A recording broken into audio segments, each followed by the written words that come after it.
Good evening, I'm Valerie Pritchett. And I'm Flora Pastorera. We are covering several big stories on Live at 5. A tractor trailer and a freight train collide in Cumberland County. It's making for a rough evening rush hour. A judge decides a county clerk must stop issuing marriage licenses to same-sex couples. Police say a Lancaster man went on a crime spree that ended with him crashing a stolen school bus. And we are keeping an eye on a line of severe thunderstorms. A lot of news to get to. Stay with us. Live at 5 is next. Now, from the station working for you, this is ABC 27 News in high definition.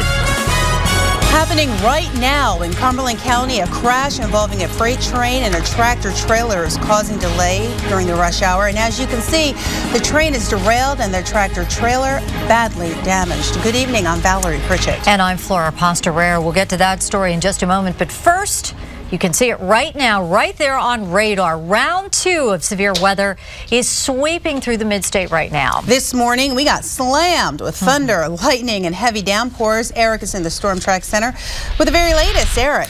Flora, Val, about every county in the mid-state was under a severe thunderstorm warning. You can see it's getting trimmed as that line continues to move east.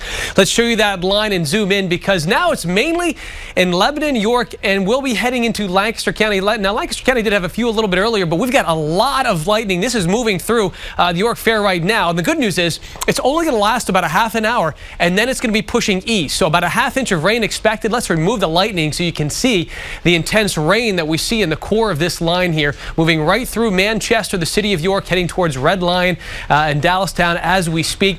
Let's travel north, and you can see that's moving through Lebanon as well. So Lancaster, Lebanon, and York, that's going to be pushing east and should be out of here by about 6 o'clock. So that's some good news. We got a lot more happening, so we're going to send it back to you, Flora. All right, thank you, Eric. Now to that developing story in Cumberland County. There is literally a mangled mess on the tracks. A freight train hit a tractor trailer in Monroe Township. Roads are closed, and it is definitely affecting that evening rush hour. Dan Kerrigan is live on the scene. Dan. Ladies, good evening. Quite the mess here in Monroe Township. This sign behind me as well, an unwelcome sign for many drivers in this area. We just had some storms roll through this area, and traffic, can't put more emphasis on that. Traffic is a mess around here after this crash that happened around 1:40 this afternoon. Take a look at this dramatic video of this crash. Now, it happened near York and Creek Road. State police say a tractor trailer carrying a concrete beam was trying to cross the tracks and then was struck by a freight train. Officials say the train's engineer was treated for a minor injury on scene. The tractor trailer driver was okay, but the crash derailed several cars. Officials say, and a rep with Norfolk Southern said that some diesel fuel did leak from a locomotive, was a small amount, and that leak has since been plugged, all adding to what is a massive cleanup effort. Officials say it's underway right now, again causing some traffic issues. The Cumberland Valley School District even alerted parents about possible drop-off delays as a result. Witnesses say this crash was certainly startling. Take a listen. When it hit that beam, it sounded like a bomb going off, and it disintegrated. I mean, well, you can see the pieces, but it's wrapped around the engine that hit it. So a cleanup and investigation underway in this area right now. No word yet on the possible cause here. We'll have more for you coming up at 6 o'clock tonight. For now, working for you, Monroe Township, Cumberland County, Dan Kerrigan, ABC 27 News. Ladies. Thank you, Dan. And now we're going to get to some breaking news. This coming out of New Jersey, where firefighters are battling a massive blaze on the Seaside Park Boardwalk. Just look at this live picture. Incredible, as you can see the flames licking the sky from our sister station, WPVI. The flames broke out at Coors Ice Cream Shop and spread to other buildings. Now, several firefighters and neighbors were treated for smoke inhalation. You'll remember Seaside Park is where a roller coaster was pushed into the ocean during Hurricane Sandy. Again, a live look at the fire, the 6-alarm fire going on there. And more news here. A nasty crash north of Harrisburg is snarling the evening commute. This is also breaking news at this hour. It is a multi-vehicle pileup on Route 322 East, about a mile west of Route 443. Now, 322 East is closed at this hour. State police say 2 tractor trailers and, quote, a bunch of cars have crashed and traffic is backed up for miles on 322 East, which is right there by the Dauphin Narrows. Well, the decision is in from a state judge concerning gay marriage in Pennsylvania. The Montgomery County Register of Wills must stop issuing marriage licenses to same-sex couples. It's something that he's been doing for the past 2 months. Dennis is here now with the details. Dennis. Well, Flora, all sides insist this case was not about the legality of same-sex marriage, but rather whether a rogue official in one county could ignore state law. Montgomery County's Bruce Haynes issued more than 170 marriage licenses to same-sex couples. A Commonwealth Court judge issued a pretty strong rebuke. Dan Pellegrini summed it up in his final paragraph. Unless and until either the General Assembly repeals or suspends the marriage law provisions, or a court of competent jurisdiction orders that the law is not to be obeyed or enforced, the marriage law in its entirety is to be obeyed and enforced by all Commonwealth public officials. Local officials don't have the ability to substitute their own personal legal opinion for the judgment of the courts or the judgment of the General Assembly when it passes these kinds of laws. Well, I guess it's not that surprising, right? I mean, the state's going to defend the state law. Louis Marvin of the LGBT Center of Central PA called the ruling a small setback in the bigger fight for equality, a fight headed for federal court, where the constitutionality of Pennsylvania's same-sex marriage ban is being challenged. It's part of a movement toward marriage equality, and it didn't, happen today, but it will happen. And we'll look back at Bruce Haynes and hopefully we'll say thank you, and thank you for being a visionary and being out ahead of the curve. State workers enjoying the warm afternoon seem to support the judge and same-sex couples. I think he should be doing what he's allowed to do within the law because he is an elected official, but in the same respect, I think he should be able to love who you want to love. If it was illegal for him to issue the marriage licenses and they weren't recognized, I think he should have stopped. I think it might have given false hope to people that were hoping for an actual legitimate marriage license. Got our marriage license. As for couples who thought they were married, I don't know. I think there's a lot of confusion. There's a lot of to be determinedness. and as for that confusion, Nils Frederickson says, don't blame the state, blame Haynes for issuing licenses that he shouldn't have. Pennsylvania, by the way, is the only northeastern state that does not recognize either same-sex marriage or civil unions. Flora? Thank you, Dennis. And a 1996 Pennsylvania law defines marriage as a union between one man and one woman. New at 5, a former Cumberland County funeral director accused of misusing funds was in court today. Prosecutors say he stole money from over 100 people who prepaid their funerals and spent that money on himself. Kendra Nichols was in the courtroom, and she joins us now live with more details. Kendra. Well, Val, we did learn today in the courtroom that he did not spend that money on himself. His attorney says that he actually put that money back into the business. He'll explain in just a moment coming up. But his attorney did tell the judge today that his client wanted to own up to what happened. And today, Boyd Myers Jr. did plead guilty to all 165 felony counts against him. Now, Myers was surrounded by a group of supporters today. Last year, he was charged with insurance fraud and theft. And today, he admitted to taking more than $500,000 in prepaid funeral funds from more than 100 people. Now, this was money that people were prepaying in advance for their funerals to give their families peace of mind. Well, this happened while Myers was the funeral director at the former Myers Funeral Home in Mechanicsburg, and it happened over a 15-year period. He wasn't stealing this money and running off with it. He was using it to run a failing business, and that's going to become clear at sentencing. So what he's done is he's accepted responsibility, and now when we go to the court, we're going to explain the circumstances of it, and it's not going to mitigate it entirely, and it's not going to cause him not to go to jail. But I think he wanted everybody to know that he felt bad about it and that he didn't want anybody to think he was shirking responsibility.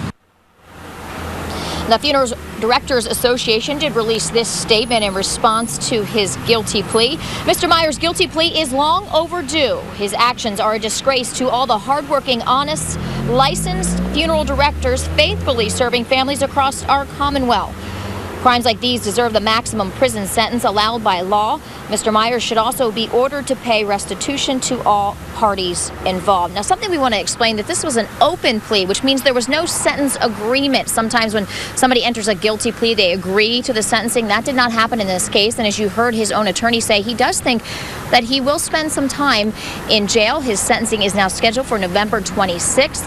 Now, the Myers Funeral Home is now under new ownership. Hear from that new owner coming up tonight at 6. Working for you in Cumberland County, I'm Kendra Nichols. Back to you. Thank you, Kendra. Also new tonight, police have a new lead in a pair of Coach outlet burglaries happening in Hershey and Lancaster. Police in Delaware arrested Timothy Hood of Virginia for allegedly breaking into the Coach outlet in Rehoboth. Now, police say he had 85 of the purses worth $29,000. In the Mid-State, Coach stores at the Tanger outlet in Hershey and Lancaster were burglarized last month. Now, Derry Township police say there are a lot of similarities in the burglaries. They're working closely with Delaware State Police to see if there's a link. We're trying to see what they recovered, if there was anything of evidentiary value in the car that may suggest that they were in Hershey, such as toll receipts, that kind of stuff, merchandise that may have been taken from Hershey. Delaware police say Hood had an accomplice in the car, but he got away. The men may also be involved in burglaries in Maryland. All right, new information tonight about a wild ride in Lancaster County. A young man from Lancaster is facing charges after police say he stole a school bus. Alex Hoff has more. This tree has been named the hero in all of this, stopping a school bus from entering into this Upper Leacock Township home. Police say that 19-year-old Ryan Brock was behind the wheel and that this may have not been the only vehicle he stole this morning. I looked out my window, which is the window right there, and I saw headlights. It's 3:09 a.m. and a school bus is pummeling towards Jeremy Smith's home. My mom said there's a bus in the front yard. So what drove the oversized vehicle to this demise? For that, we must travel back about 16 minutes. When you run a tow truck, you can be out at all hours of the night. You never know when you'll be out.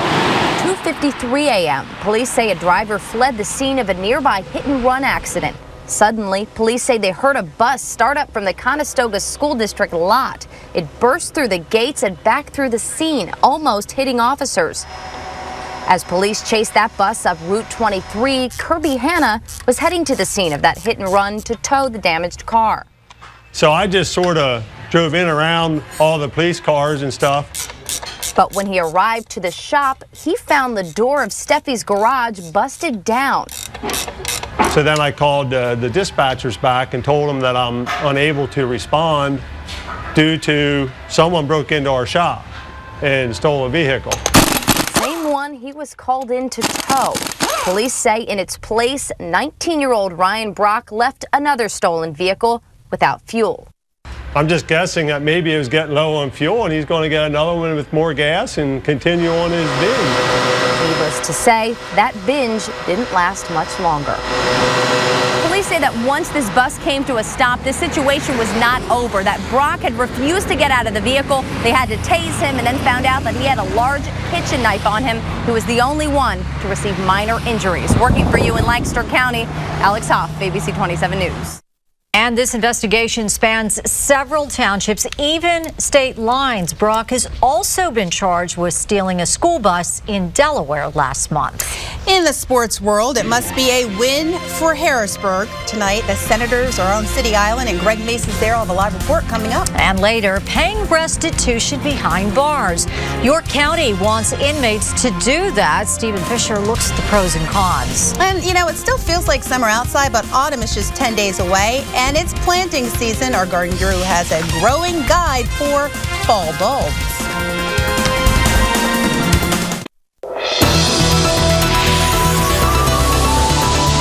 Welcome back, everyone. We banked on today to be the most active day of September, even into the next 5 to 7 days, and that's exactly what happened here.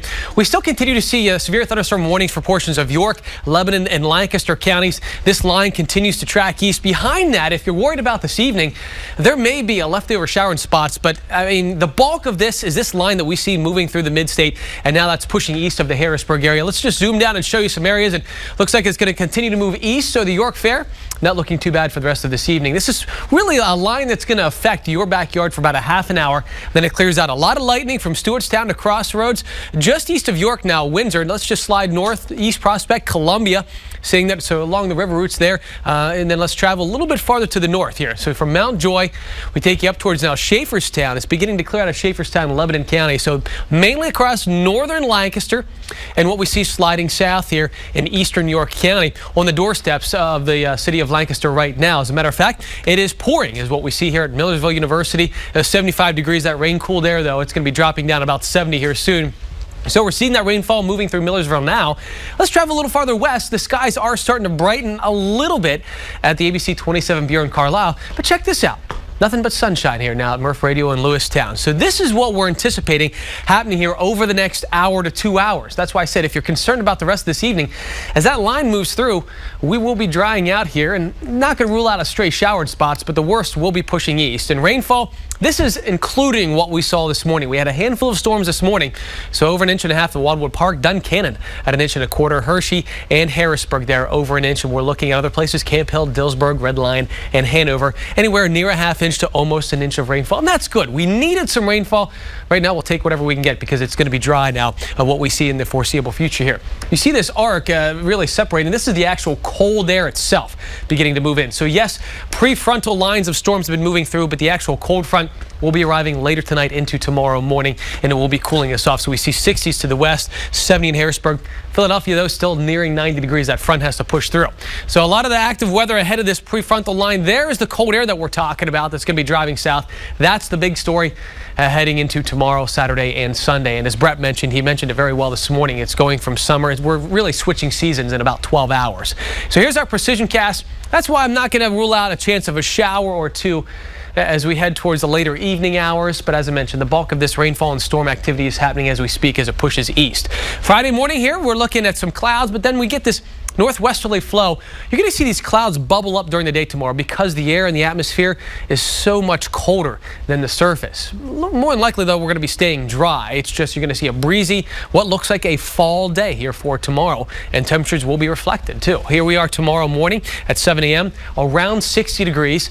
Then we're not going to climb out of the 60s. I think most of us are going to be edging near that 70-degree mark, but it's going to be tough to do with that northwesterly breeze. And then heading into Saturday morning here, first cup of coffee on your day off, 40s. That's why I said we're just switching seasons here very quickly. So these storms push east, then becoming breezy and cooler. Northwest winds about 5 to 10, and then we're looking at a breezy, cooler day tomorrow, feeling like fall, 68 degrees. We're dry the rest of the next 5 to 7 days. We got a cooler weekend on tap with lots of sunshine. Perfect for any outdoor plans. Not really seeing much rain in the forecast, and we'll keep an eye on the tropics for you as well. Until then, quite active in the traffic center, and we're going to take it right to Mr. Alganoza. Thank you, Eric. Real quick shout out to my friends at the Beer Cove in Palmyra for giving me some much needed directions last night. Thank you. What are all the Snickers about? All right, let's go to traffic. Nobody's snickering out there. It's just, this is the accident we talked about earlier, 22-322. I wish I could say this is the only bad camera. Look at 83 at 13th Street in Harrisburg. Yikes. Oh, it's ugly. 83 at 19th Street thins out a little bit, Pakistan. Now look at the mall southbound. That's not good.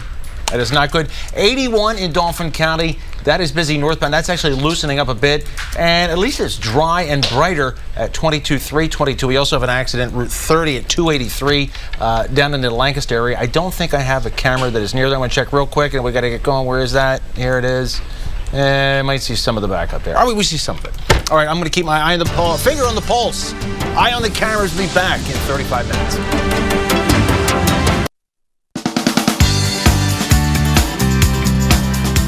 Welcome back, everyone. You know fall is just around the corner when Kathy says it's time to plant your bulbs. That's right. Actually, now's the best time to get the best selection because they just came in, so they're fresh. The exciting thing this year is sometimes people have a hard time deciding, oh, what color shall I plant? It's an agonizing decision. Now they're coming up with these really cool combinations. They're called beautiful blends. They're picking the colors for you. You want to talk about easy?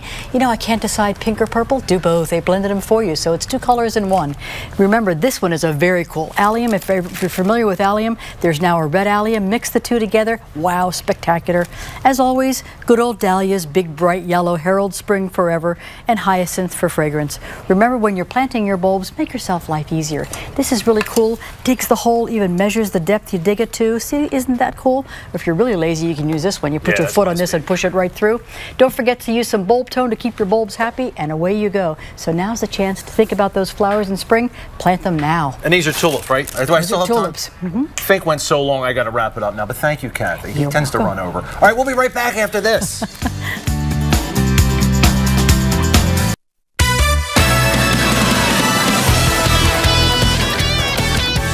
Well, it's all clear. The weather is perfect here on City Island as the Harrisburg Senators need to win tonight in the Eastern League Championship Series to keep their hopes alive. The Tarp is now off the field. They're going to play the Yankees affiliate, the Trenton Thunder, coming up at 7 o'clock.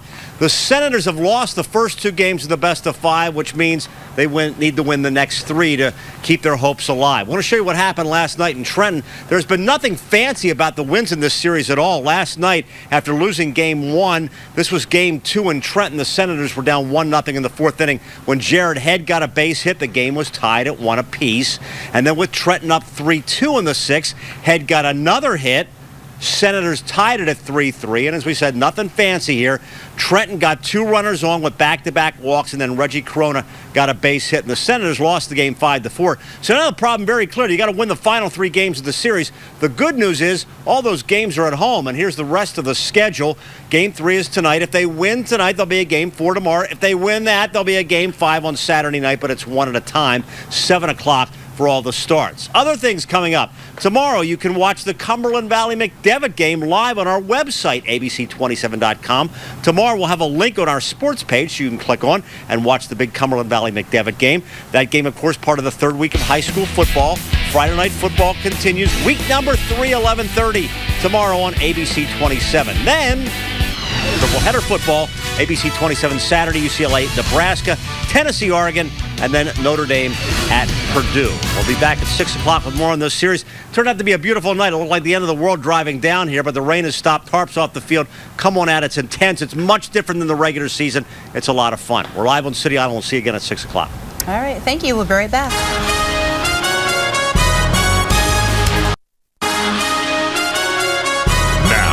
From the station working for you, this is ABC 27 News in high definition. Welcome back. After weeks of tension, Syria has finally agreed to hand over its chemical weapons. But Syria's president says the decision had nothing to do with threats of U.S. military action. Karen Travers reports. Let the negotiations begin. Secretary of State John Kerry's meeting with Russia's foreign minister to try and hammer out a way for Syria to turn over its chemical weapons. It has to be verifiable. It has to be credible. It has to be timely. A U.S. military strike is on hold, but Kerry said today the negotiations will take place even as our military maintains its current posture to keep up the pressure. Syria has one of the largest stockpiles of chemical weapons in the world, 1,000 metric tons, which could easily wipe out the Mideast. You could kill everyone in Syria, most people in the region. The diplomatic dance is one challenge. How to take control of Syria's stockpile is another. First, you have to get the inspectors safely in the country. That's hard. Then you have to secure all the weapons at a few depots. And third is the destruction of the munitions themselves. But it certainly won't be overnight. Experts say the weapons could be destroyed in about 2 to 4 years, but it will be difficult to accomplish so long as a civil war is raging. As the U.S. and Russia try to develop a plan, Russian President Vladimir Putin took the unusual step of directly addressing the American people through a New York Times op-ed. Putin wrote, "It is alarming that military intervention in internal conflicts in foreign countries has become commonplace for the United States. Is it in America's long-term interest? I doubt it." Secretary Kerry said the U.S. still has doubts about trusting Assad, and there must be consequences if he doesn't turn over his weapons. Karen Travers, ABC News, Washington. President Assad told Russian TV the plan to turn over chemical weapons will only work if the U.S. stops threatening military action. Flash flooding in Colorado killed 3 people in Boulder. It has been raining there for days. 6 inches fell overnight. Homes have collapsed. Roads are underwater.